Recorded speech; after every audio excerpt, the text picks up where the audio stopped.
Hello everyone, welcome back to conceptance JEE. आज ये lecture number 1 है of electrostatics for JEE main and advance.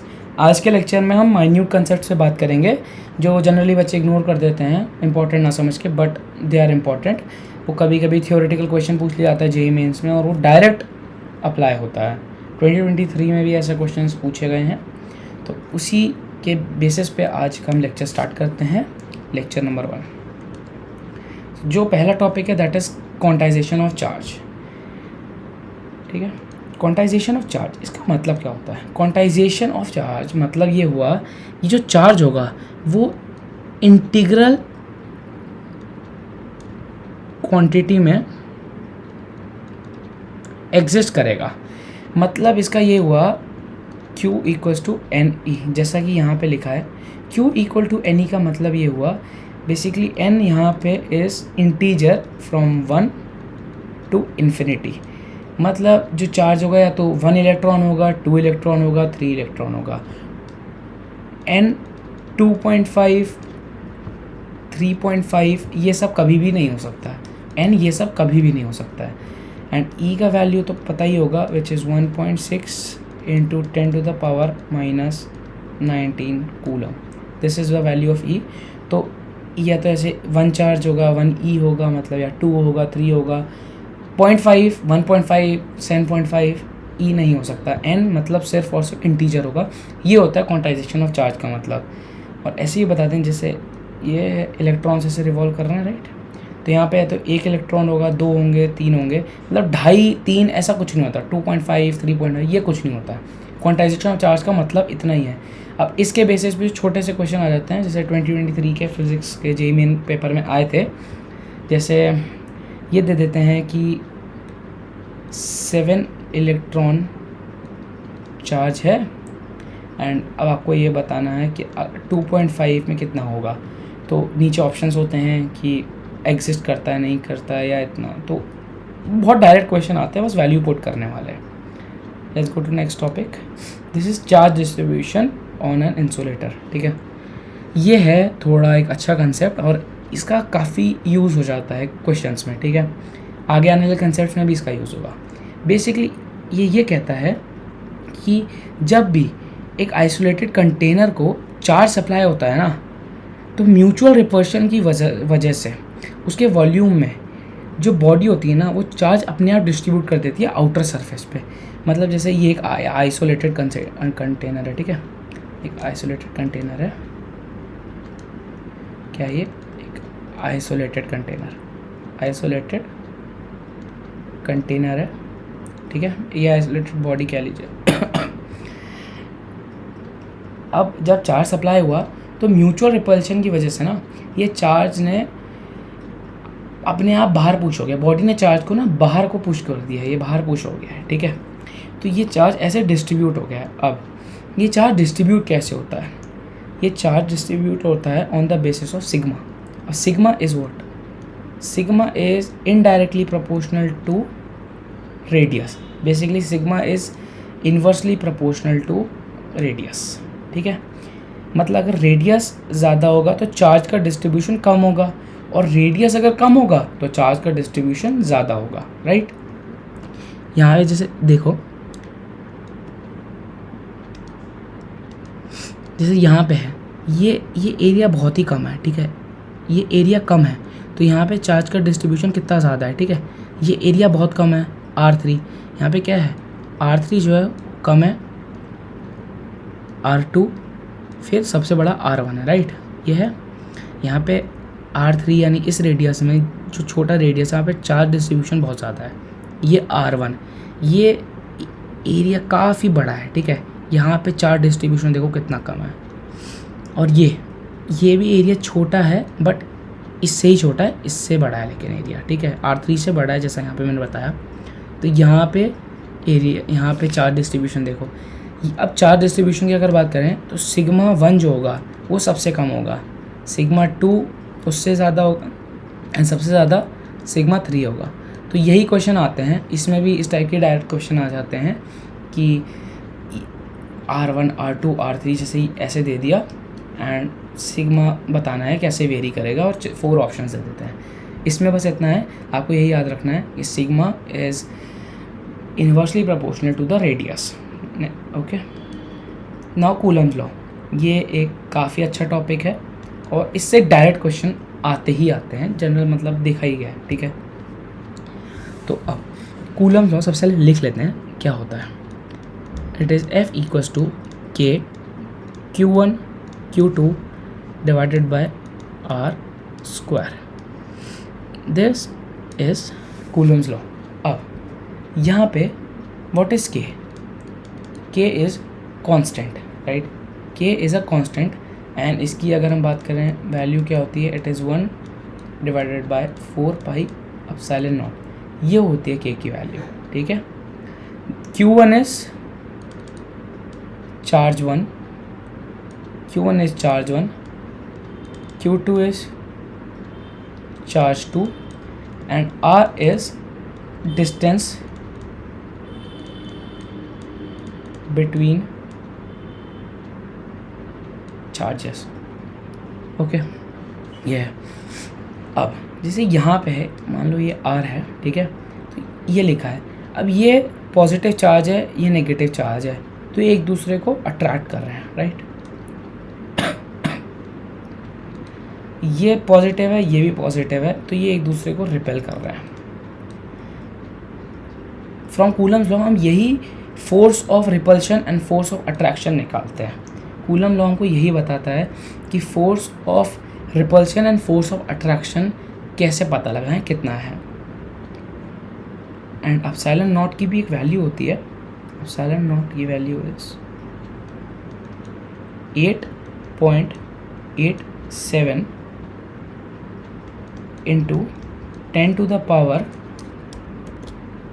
minus 12, and I'm sorry, it is not 87, it is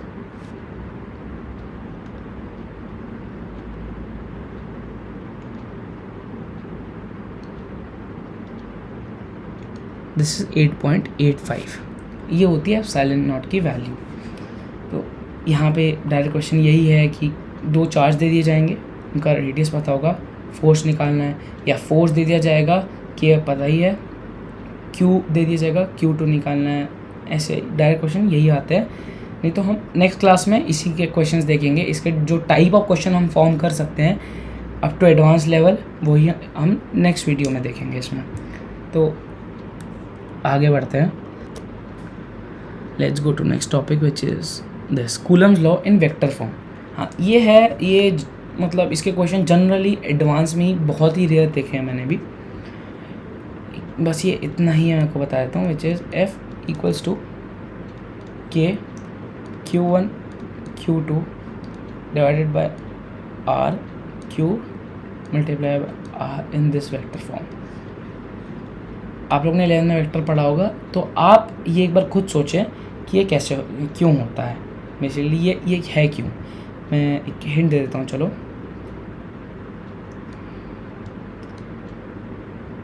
R cap by R square था, हमने उसको ये करा है, ठीक है। अब आप बताएं कि हमने ऐसा किया क्यों है, ठीक है। Next, force dependency on a medium. हाँ, इसके भी क्वेश्चंस आ जाते हैं, तो ये वही माइन्यूट टॉपिक्स हैं जिनको जनरली छोड़ दिया जाता है, बट हम अच्छे से बात करेंगे। तो अब इसमें है एग्जैक्टली क्या, जैसे सपोज ये दो चार्ज हैं, ठीक है, Q1 Q2। हमने क्या किया, इस समय इसका फोर्स था F। अब मैं एक इसको अलग मीडियम में ले गया, यही चार्ज है, ठीक है, Q1 Q2, है ना। इसके बीच में उस समय गैप था R, अब ये गैप हो गया है R2, ठीक है। और ये एक अलग मीडियम है, ठीक है। सपोज ये पानी है, ये पानी है, इस मीडियम में इसका कुछ एप्सिलॉन है, ठीक है। इस मीडियम की जो डायलेक्ट्रिक कांस्टेंट है वो डिफरेंट है, दिस इज एप्सिलॉन। इस समय जो F होगा वो क्या होगा, ठीक है, ऐसा होता है। Now epsilon is equals to epsilon naught into epsilon R। ये एप्सिलॉन रिलेटिव होता है, ठीक है। हमें पता है K क्या होता है, K is 1 divided by 4 pi epsilon not, ठीक है। बट ये नॉर्मल कंडीशन में है। ये एप्सिलॉन नॉट तो जब कुछ मीडियम यहाँ पे ये वैक्यूम माना जाता है या फिर एयर मानते हो तो लगभग 1 रखा जाता है, तो ये इसलिए एप्सिलॉन नॉट रखते हैं। बट वैसे ये होता है 1 डिवाइडेड बाई 4 पाई एप्सिलॉन। तो एप्सिलॉन की वैल्यू हमें पता है उस समय एप्सिलॉन नॉट होती है। Epsilon is epsilon naught multiply by epsilon R. Epsilon R होता है मीडियम से रिलेटिव, तो यहाँ पे मीडियम रिलेटिव क्या होता है 1, यहाँ पे epsilon not into epsilon R epsilon ही होता है, ठीक है। Epsilon not into epsilon R epsilon होता है, यानी एप्सिलॉन आर की वैल्यू होती है 1। बट यहाँ पे एप्सिलॉन आर की वैल्यू 1 नहीं है, यहाँ पे एप्सिलॉन आर की वैल्यू 1 नहीं है, यहाँ पे कुछ और है, इसलिए ये एप्सिलॉन चेंज होगा। अब जो एप्सिलॉन होगा that will be equals to 1 divided by 4 pi epsilon naught multiply by epsilon r. तो जो फोर्स चेंज होगा overall that will be new force will be what, old force divided by epsilon r. ये ऐसे change होगा, ठीक है, because जब यहाँ एप्सिलॉन आर का चेंज आया तो यहाँ पे भी तो एप्सिलॉन आर का ही चेंज आएगा। यहाँ पे बस इतना सही समझने का है, इसमें यही क्वेश्चंस आते हैं। एंड एप्सिलॉन नॉट की वैल्यू सबको पता है, मैं फिर से बता देता हूँ। It is 8.85 multiply by 10 to the power -12 newton, sorry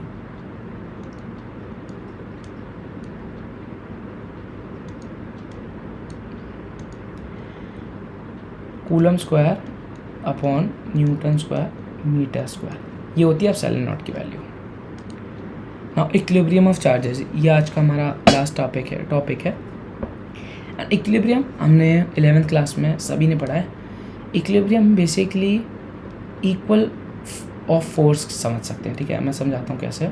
equal of force मतलब सपोज ये एक बॉडी है, यहाँ पे मैं F1 लगा रहा हूँ, यहाँ पे मैं F2 लगा रहा हूँ, तो इक्विलिब्रियम में है, मतलब क्या हुआ, F1 is equals to F2, यही मतलब हुआ इक्विलिब्रियम का।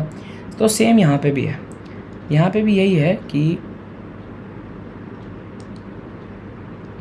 जैसे ये है, राइट, ये एक चार्ज है Q2, इस पे यहाँ कुछ फोर्स लग रहा होगा, राइट, जो ये Q3 लगा रहा होगा फोर्स बाय Q3, इस पे यहाँ पे भी कुछ फोर्स लग रहा होगा जो होगा फोर्स बाय Q1। अगर मैं ये कहूँ कि ये चार्ज इक्विलिब्रियम में है तो मतलब क्या हुआ, फोर्स बाय Q1 भी equals to force by Q3। तो यही हमें कैलकुलेट करना होता है। अब जैसे क्वेश्चन इसमें ये आता है कि हमें पता है कि इक्विलिब्रियम पे है, अभी हमें डिस्टेंस नहीं पता, हमें टोटल पता है, this is total, suppose this is 10 centimetre, हमें ये पता है इक्विलिब्रियम में, हमें डिस्टेंस बताना है कितने डिस्टेंस पे, यानी ये एक्स क्या होगा कि ये इक्विलिब्रियम में रहे। तो ऐसी जब यहाँ पे इक्विलिब्रियम में है, इसका मतलब force from Q1 will be equals to force from Q3। तो बाय कूलम्स लॉ हम इक्वेट कर सकते हैं that K Q1 Q2 divided by this 10 minus x square, and this will be equals to what, 4K Q2 Q3 divided by x square, ये होगा। अब यहाँ से Q2 कैंसिल हो गया, K कैंसिल हो गया, अब यहाँ वैल्यूज पुट करके इक्वेट हो जाता है एंड आंसर आ जाता है। इक्विलिब्रियम में यही है, इसके कुछ और टाइप्स के क्वेश्चन होते हैं, जैसा मैंने कहा हम वो क्वेश्चंस कल डिस्कस करेंगे। कल आने वाली क्लासेस में स्टार्टिंग में कुछ क्वेश्चंस होंगे एंड फिर हम कुछ न्यू टॉपिक्स को भी समझेंगे, स्टेबल अनस्टेबल इक्विलिब्रियम, और उससे SHM के क्वेश्चंस काफ़ी अच्छे बनते हैं जो कि आपके एडवांस में बहुत बार पूछा गया है। तो thank you and next lecture में मिलते हैं, तब तक ये इसको आप पढ़ें एंड कुछ ना समझ आए तो टेलीग्राम चैनल आपको फिर से मैं बता दूं, टेलीग्राम चैनल का नाम है कंसल्टेंस JEE, आप ज्वाइन कर सकते हैं, वहाँ पे आप डायरेक्ट मैसेज करके भी पूछ सकते हैं। Okay, thank you and all the best.